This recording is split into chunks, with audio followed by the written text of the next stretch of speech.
Your brain has this beautiful talent for offering you fear-based thoughts to keep you safe from change. Redo You, the podcast that teaches you tools and strategies so you can build the confidence to rediscover and reinvent yourself. With me, Emma Hull, your favorite life coach. Each week, I'll introduce a concept that you can implement right away so you can live your most authentic life. Let's get started. I recently taught a confidence workshop, and an overwhelming number of the attendees all had the same theme to their aha moment, to their takeaway. And that was that they did not expect a confidence workshop to be about fear. The thing is, fear is pretty much what holds us back from most things. Often it's fear of appearing foolish, could be fear of getting hurt, losing money. Fear is the number one cause of us holding ourselves back. And fear shows up in a whole number of different ways for different people at different times. What I taught in this workshop is how to figure out what your fear is so that you can work to overcome it. And I invite you now to think about a situation where perhaps you've been putting something off. This could be in your personal or your professional life. Think about something that you've been putting off, that you're dreading, that you don't want to do. Maybe it's sending an email, having a conversation. Perhaps it's talking to your boss about a raise. Maybe you have a presentation you need to do. Or maybe you want to talk to your partner about how you're feeling about an emotional situation. Maybe it's something you want to address with your kids. Think about that situation and that fear. And then we get to dig down and peel back the layers of the onion. And really, if you were to imagine the worst case scenario of entering this situation and it going wrong in every imaginable way, what is that actual fear?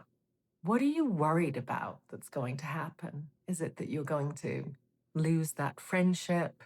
That your boss is going to say, no, you can't have a raise? Actually, I'm going to cut your salary? What is it really deep down that's causing that fear for you? What's at the root of it? And then you get to do a little bit of fact checking.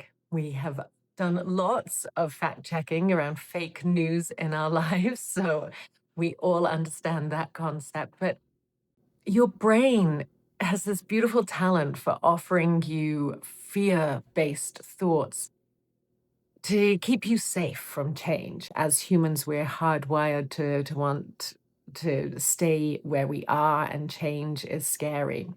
So your brain will fabricate stories and information to try to keep you stuck, really. So fact check that story. Maybe there is truth to it. Maybe there's some truth to it, or maybe it is just utterly ridiculous and made up.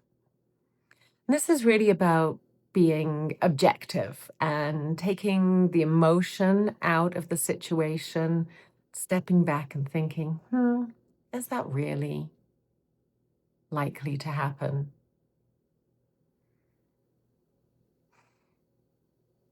Now, think about the best case scenario. Imagine that the outcome is whatever it is that you've been seeking. You get that pay rise. Your child cleans up their bedroom without arguing. Your partner says, I know, I understand, I'm sorry I hurt you, and I love you. Notice how different that feels in your body. From that place of picturing the situation going well, now think about how you want to actually go about dealing with addressing that conversation. Picture yourself going into the discussion, into that room, Picture yourself experiencing that outcome that you're hoping for, and feel that shift in your body. You see how you can, just through your thoughts, create visceral emotions and feelings. And we can do that in a way that is advantageous or that keeps us stuck in a loop of fear and inaction. So practice unpacking various different thoughts that you have. Fact check them, feel the worst case scenario, and then feel the best case scenario. And then act from that place of empowerment, joy, excitement, whatever it's feeling in your best case scenario. Because whatever you're looking for, you're much more likely to find that. So if you're looking for the negative, you're going to find it. But if you're looking for those positive outcomes, you're much more likely to find them. Thank you for tuning in to this episode of the Read to You podcast. Remember to subscribe, rate, and review, and tell a friend, because together we rise even higher. See you next Friday.